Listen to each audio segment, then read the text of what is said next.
Welcome back to my channel. আজকে আমি আপনাদের কাছে দেখাচ্ছি চিংড়ি মাছের পোস্ত। আমি এখানে 150 গ্রাম চিংড়ি মাছ ধুয়ে বেছে নুন হলুদ মাখিয়ে রেখেছি। এরপর যা যা উপকরণ আমি নিচ্ছি সেগুলোকে একটু দেখিয়ে রাখি। আমি এখানে একটা শুকনো লঙ্কা দিয়ে আমি 2 চামচ পোস্ত বেটে রেখেছি মিক্সিং গ্রাইন্ডারে। আর নিয়েছি একটা পেঁয়াজ আর আধখানা টমেটো, সেটাকেও আমি মিক্সিং জারের মধ্যে বেটে রেখেছি। এবার তাহলে আমি রেসিপিটা শুরু করছি, আপনারা দেখতে থাকুন। আমার কড়াই বসানোই আছে, তার মধ্যে আমি সরষের তেল ঢেলে দিচ্ছি 50 গ্রামের মতো। আমার ভিডিওগুলো স্কিপ করে যাবেন না, প্রত্যেকটা ভিডিও ধরে ধরে দেখবেন, তাহলে কিন্তু রান্নার রেসিপিগুলো ভালো করে বুঝতে পারবেন।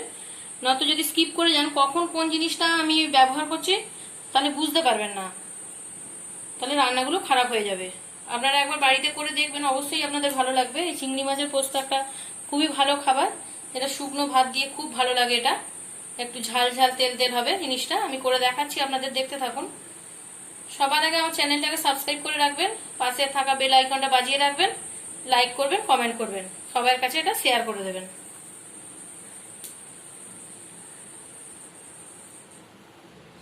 দেখুন বন্ধুরা, আমার তেলটা গরম হয়ে গেছে, ধোঁয়া উঠছে, দেখতেই পাচ্ছেন আপনারা। এরপর আমি এই চিংড়ি মাছগুলো নুন হলুদ যে মাখানো আছে করে দিচ্ছি, ভেজে নেবো। তবে চিংড়ি মাছ খুব বেশি ভাজবো না, তাহলে খুব বেশি ভাজলে চামড়া চামড়া শক্ত হয়ে যায়। আমি 5 মিনিট ভাজবো, তাতে জিনিসটা ভাজাও হয়ে যাবে আর সফটনেসটাও থাকবে, তাতে ভালো লাগে খেতে। কিন্তু চিংড়ি মাছটা অত্যধিক ভাজা হয়ে গেলে ভীষণ রাবারের মতো মুখের মধ্যে গিয়ে ঘোরাফেরা করে, তবে বাচ্চাদের বা বয়স্ক লোকেদের খেতে অসুবিধা হয়ে যায়। তাই আমার ভিডিওতে আপনাদের কাছে রিকোয়েস্ট রইল, চিংড়ি মাছ খুব বেশি ভাজবেন না, তাহলে কিন্তু চিংড়ি মাছটা শক্ত হয়ে যায়। দেখুন চিংড়ি মাছটা ভেজে নিচ্ছি।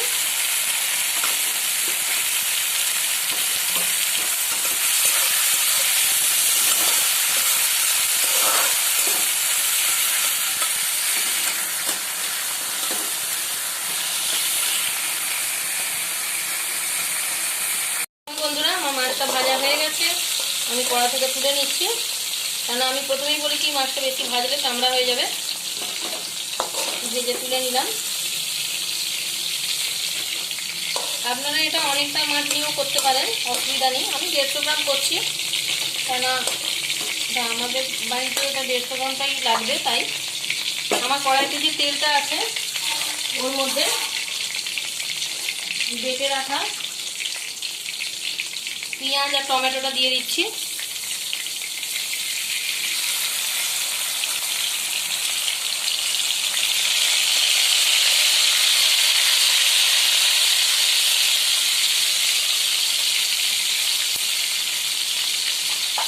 এবার এটা একটু ভেজে নেব।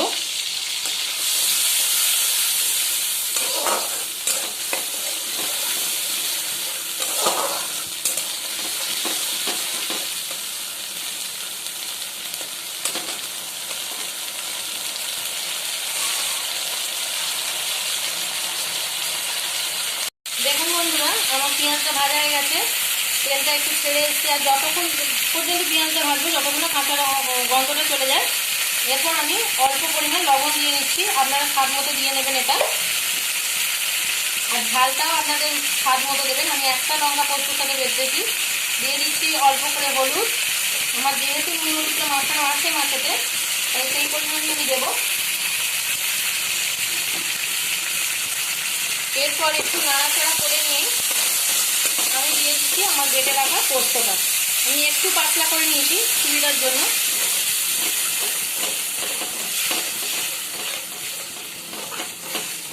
দেখতে পাচ্ছেন আমি পোস্তটা দিয়ে দিলাম।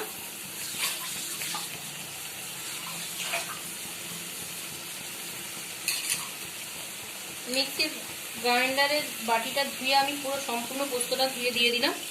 আর আমি জল দেব না, এইটুকু জলই আমার লাগবে। এবারে ভালো করে নাড়াচাড়া করে নেব ফুটে ওঠা পর্যন্ত। আমি একটু অপেক্ষা করছি। দেখুন 2-3 মিনিটের ভেতরেই ফুটে উঠবে, আপনারা দেখতে থাকুন, আপনাদের সামনেই জিনিসটা ফুটে উঠবে। দেখতে পাচ্ছেন ফুট ধরে গেছে অলরেডি। এটা পুরো জিনিসটা ফুটে উঠলেই আমি মাছটা দিয়ে দেবো। এটা খুব একটা হালকা রান্না, তাড়াতাড়ি হয়ও। সবসময় চিংড়ি মাছের নানান রকম রেসিপি হয়, সবসময় মালাইকারি বলুন এটা সেটা খেতে ভালো লাগে না, একটু পোস্ত ঝাল ঝাল হলে ভালো লাগে। অনেকে পোস্তটা খুবই পছন্দ করে। দেখতে পাচ্ছেন আমার পুরো জিনিসটাই ফুটে উঠেছে। এবার আমি মাছটা ঢেলে দিলাম। মাছটা দিয়ে একটু নাড়াচাড়া করে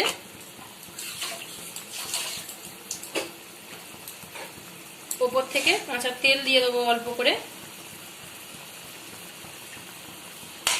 তেলটা পোস্ততে কাঁচা দিলে দারুণ একটা স্বাদ হয়। আর আমি সবসময় রান্নায় সরষের তেলটা ইউজ করি, সাদা তেলটা যে কোনো জিনিসের ব্যবহার করি না, যখন যেটা দরকার লাগে সেটা করতে হয়। দেখতে পাচ্ছেন আমি তেলটা দিয়ে দিলাম, দিয়ে এটা আমি 10 মিনিট চাপা দিয়ে রান্না করতে দিচ্ছি। তারপরেই হয়ে যাবে আমার চিংড়ি মাছ পোস্ত। আমি ফিরে আসছি। বন্ধুরা আমার চিংড়ি পোস্ত রেডি হয়ে গেছে।